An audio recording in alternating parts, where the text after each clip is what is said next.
हमारे देश में सरकारी नौकरी की क्या वैल्यू है यह बताने की ज़रूरत नहीं है। वैसे तो अपने देश में कई सारे सरकारी पद है और ज़्यादातर सरकारी नौकरों को हम भला बुरा कहते हैं, मगर सरकारी नौकरों से जितनी नफरत करते हैं उससे कहीं ज़्यादा प्यार सरकारी नौकरी से करते हैं।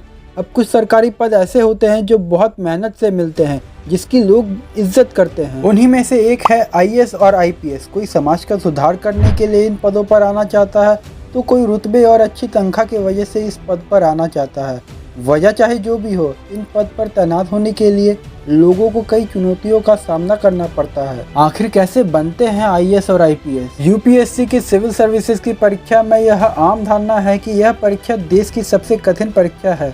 इसमें कोई शक नहीं है कि सिविल सर्विसेज की परीक्षा को क्रैक करना बच्चों का खेल नहीं है, और कई लोग तो इसी चक्कर में इस परीक्षा का फॉर्म भरने तक से कतराते हैं। तो आखिर ऐसा क्यों है? आखिर ये क्या कारण है जो UPSC सिविल सर्विसेज को इतना कठिन बनाते हैं? तो जानते हैं आज की वीडियो में। UPSC परीक्षा क्रैक करना इतना कठिन क्यों होता है? UPSC की परीक्षा कितनी आसान है या कठिन है, इसका जवाब जानने से पहले आप इस बात पर तो सहमत होंगे ही, इस परीक्षा का स्ट्रक्चर बहुत ही यूनिक होता है। यह परीक्षा 3 फेजेस में आयोजित की जाती है और हर फेज की रूपरेखा बाकी दोनों से अलग होती है। हमारे देश में शायद ही कोई परीक्षा ऐसी होती है जिसका स्ट्रक्चर इतना कॉम्प्लेक्स है। हम कह सकते हैं कि इसका कॉम्प्लेक्स स्ट्रक्चर ही एक कारण है जो इस परीक्षा को कठिन बनाता है। अब बात करते हैं UPSC के सिलेबस की। UPSC का सिलेबस बहुत ही विशाल है। इसमें स्कूल से लेकर कॉलेज तक लगभग हर विषय की पढ़ाई करनी पड़ती है, और वे पढ़ाई स्कूल या कॉलेज के स्तर से कहीं ज़्यादा गंभीर होनी चाहिए। यहाँ आप सिर्फ इम्पोर्टेंट टॉपिक और क्वेश्चन पढ़कर सफल नहीं हो सकते। विशालता के अलावा इस परीक्षा में पूछे जाने वाले प्रश्न इतने सरल नहीं होते।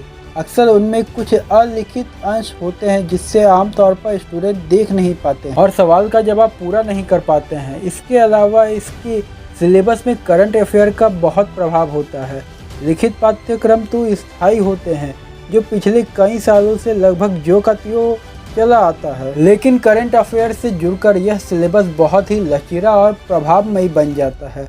करंट अफेयर के लिए आपको पिछले 2 वर्ष की घटनाओं के साथ साथ वर्तमान में होने वाली घटनाओं का भी ध्यान रखना पड़ता है। बड़ी बड़ी कठिनाइयाँ आती है पूछे गए प्रश्नों को समझने और समझकर उनके उत्तर देने की। प्रारंभिक के मुख्य परीक्षाओं में सीधे सीधे उस तरह के प्रश्न नहीं पूछे जाते जिनसे परीक्षार्थी इससे पहले परिचित रहे होते हैं, और वे अपने उत्तर के लिए आपसे आपकी मौलिक विचार एवं स्पष्ट प्रतिभाशाली तर्कों की अपेक्षा करते हैं। एग्जाम तो कोई रत्तू तोता पास कर सकता है, लेकिन IAS और IPS ऑफिसर के ओहदे की गरिमा उसका दिमाग और पेशेंस ही बनाए रख सकता है। यदि यह सब सुनकर आप हताश हो रहे हैं तो आपको घबराने की कोई ज़रूरत नहीं। यह परीक्षा कठिन ज़रूर है, मगर थोड़ी सी सूझबूझ और मेहनत करने का जज्बा इसे धीरे धीरे आसान भी बना सकता है। तो चलिए आप हमें कमेंट करके ज़रूर बताएं। अगर आज की वीडियो पसंद आई तो इसे लाइक करने के साथ साथ अपने दोस्तों और रिश्तेदारों को ज़रूर शेयर कर दें। अगर इस चैनल पर नए आए हो तो चैनल को सब्सक्राइब ज़रूर करें। मिलते हैं अगले वीडियो में।